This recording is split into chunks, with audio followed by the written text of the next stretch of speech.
La parte 2 del curso 2, entonces vamos a ver eh, las soluciones a los ejercicios propuestos. Este es el ejercicio, dice que una función que recibe como parámetro un folder y devuelve como resultado un arreglo con todos los archivos que pertenecen a dicho folder. Entonces la forma en la que lo vamos a resolver es usando un poquito de Python. Entonces vamos a poner este aquí donde ustedes no lo pueden ver, pero los del video sí. I am sorry. Entonces le decimos acá def x, que recibe una A, y entonces le decimos acá return glob x.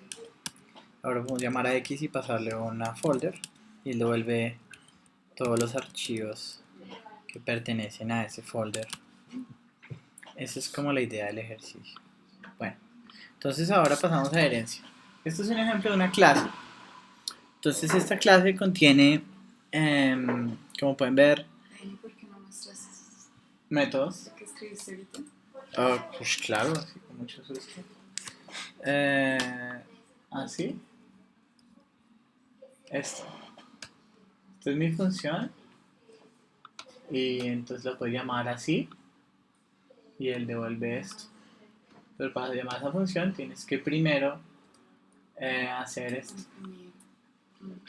Listo. Entonces, la idea es que una clase es un objeto de primer nivel en Java, perdón, en Python, y esto tiene como, oh, Jesús, tiene como métodos, y uno de los métodos de la clase es init. Init es el constructor.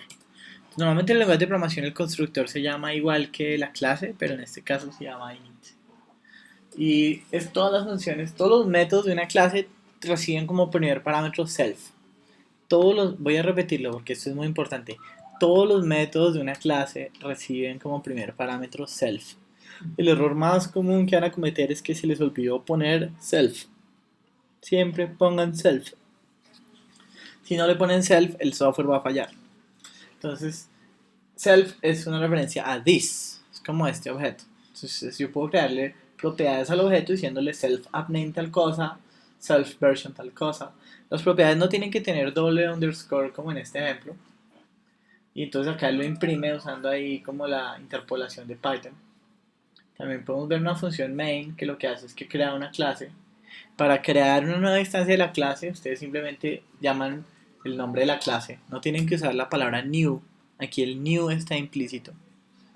Y entonces si quieren correr un programa directamente, digamos, estas últimas líneas 18 y 19, lo que hacen es que si el programa se está corriendo por línea de comandos y el módulo que invocaste fue este archivo, entonces él ejecuta la instrucción 19. Pero a veces puede ser que tú invoques este módulo desde otro módulo. Por ejemplo, from hello, import hello scribes. En ese caso yo no querría que este código de acá se ejecute, porque yo estoy importando una clase con una librería. Yo no quiero efectos secundarios ni que ejecute código de ningún tipo. Entonces esto normalmente solo viene una vez en el programa. Pero hay gente que usa esta parte para hacer como unit testing, como decir, mira, esta clase, cuando la quieras probar, simplemente corre el módulo y ella se prueba a sí misma. Entonces tiene aplicaciones, digamos que si una función, un módulo puede ser su propio ejecutable, pero además es invocable. Eso también se ve. Entonces, aquí tenemos un ejemplo de herencia. En este ejemplo de herencia tenemos dos clases, rectángulo y cuadrado. Ambas funciones tienen una función que se llama getArea, que lo que hace es retornar el área. Las funciones parecen estilo Java. En general, nosotros no usamos get algo, sino usamos algo. ¿Sí? Sería como área, rectángulo.area.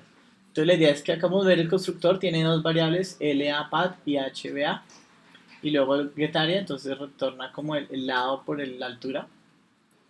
Y tenemos otro ejemplo de un cuadrado que tiene otra área y el área se calcula simplemente como un lado al cuadrado. Entonces, como podemos ver, un cuadrado es una especie de rectángulo en donde el lado, la altura y el ancho son los mismos. Entonces, por eso es que el constructor de cuadrado solo tiene un dato, pero el constructor de rectángulo tiene dos datos. ¿Tienen preguntas? Todo muy claro. Es en la tercera línea después de square. Sí.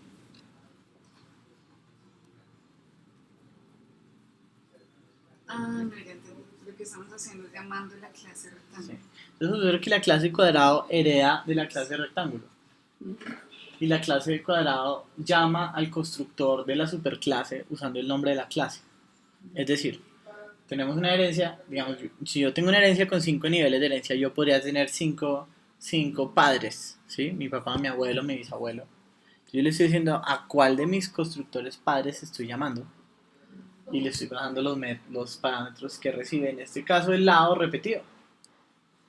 Entonces, en la última línea podemos ver que él instancia la clase y después de instanciarle inmediatamente le llama el método a ese objeto que no tiene nombre, que está ahí como flotando y le dispara el área a ese objeto. También existe la herencia múltiple, es decir, que dos clases hereden de una misma...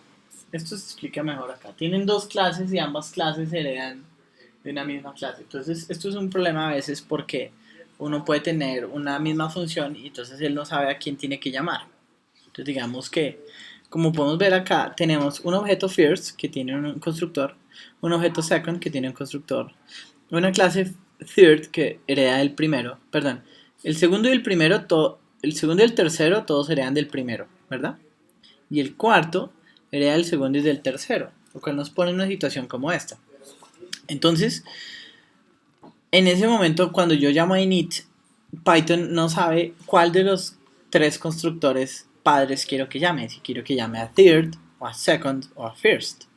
Porque third podría llamar a first o second podría llamar a first. Entonces lo que hace Python es que tú le especificas explícitamente en la función super.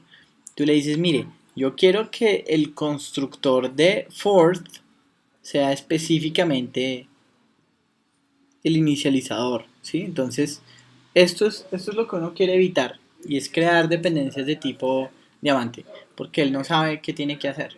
Entonces, la idea es que usen, hay lenguajes que solo limitan herencia simple. Python no hace eso. Pero hay buenas razones para los lenguajes que limitan herencia simple. Entonces, la recomendación es, si pueden evitar la herencia múltiple, evítenla.